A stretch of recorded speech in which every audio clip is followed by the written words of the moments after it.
एक औरत होने की सजा क्यों, पढ़कर आप रो देंगे।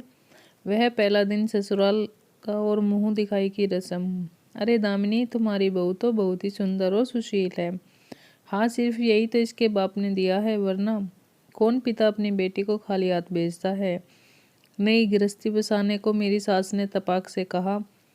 मैं दुल्हन बनी आंखों में आंसू लिए पूरे घर पर नजर दौड़ाई जो सामानों से भरा था, जो मेरे माँ बाप ने बड़े अरमानों के साथ अपने अरमानों को दबाकर मेरी नई गृहस्थी के लिए एक एक करके जोड़ा था।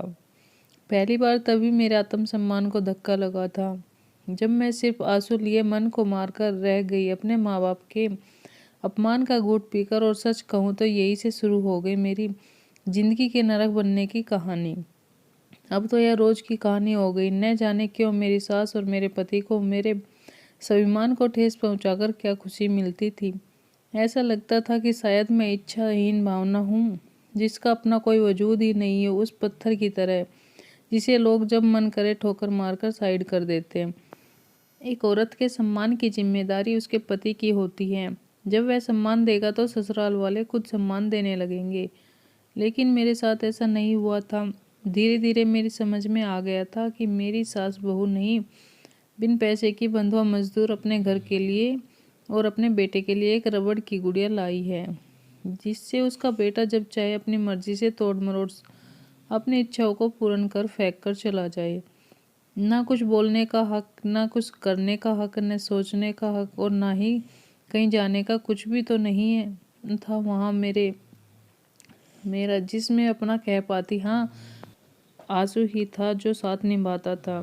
कितनी बार मन करता सब छोड़कर माँ बाप के घर चले जाऊं, लेकिन हर बार माँ बाप की कई बातें मेरे कदमों को जकड़ लेती कि बेटा बेटी का असली घर उसका ससुराल होता है। मायके से उसकी डोली उठती है और ससुराल से अर्थी। गलत बात सिखाते हैं माँ बाप। यह सिखाना चाहिए बेटा, अपने स्वाभिमान के लिए कभी किसी से समझौता मत करना और ना ही झुकना, चाहे सामने कोई भी रहे। खैर, मेरे माँ बाप ने जो सिखाया वही दिमाग में चलता और सब सहकर रुक जाती।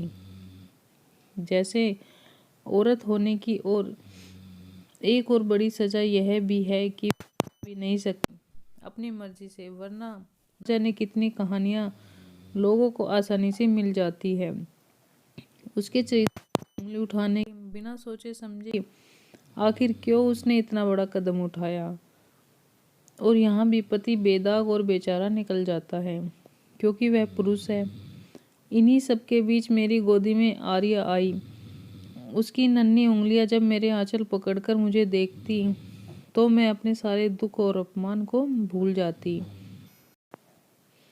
उसकी आंखें मुझे हर पल जीने के लिए प्रेरित करती।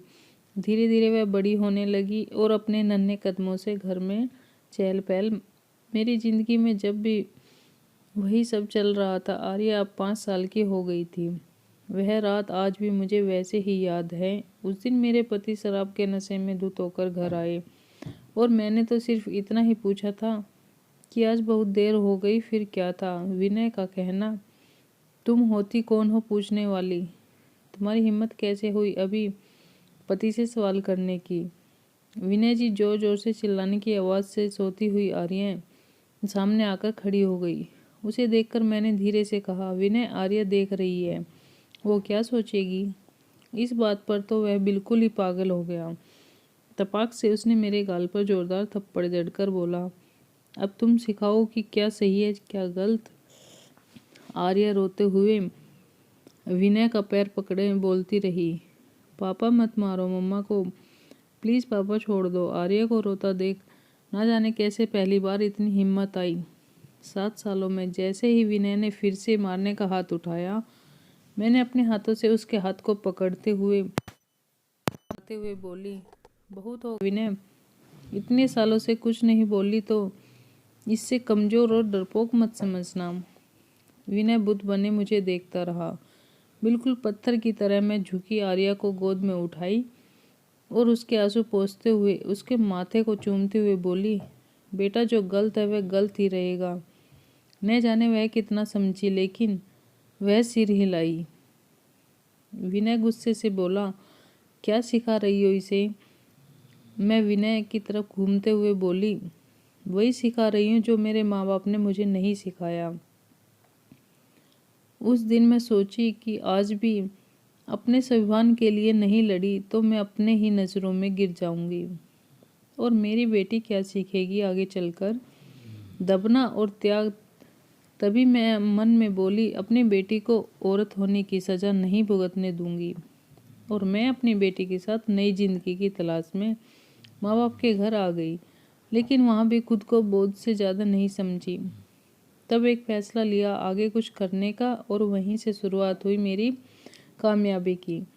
स्कूल टीचर की नौकरी में कंपनी मालकिन तक का सभी लोग मुझे ताना मारते कि पति ने छोड़ दिया, लेकिन मैं लोगों को यह बताना चाहती हूँ, उसने नहीं, मैंने उसे छोड़ दिया। अब आप लोग ही बताइए कहाँ थी मेरी गलती। तो दोस्तों, आज की कहानी आपको कैसी लगी है कमेंट बॉक्स में ज़रूर बताना। कहानी अच्छी लगी तो लाइक शेयर ज़रूर करें। मेरे चैनल पर पहली बार आए हैं तो चैनल को सब्सक्राइब ज़रूर करें। मिलते हैं किसी नई वीडियो के साथ।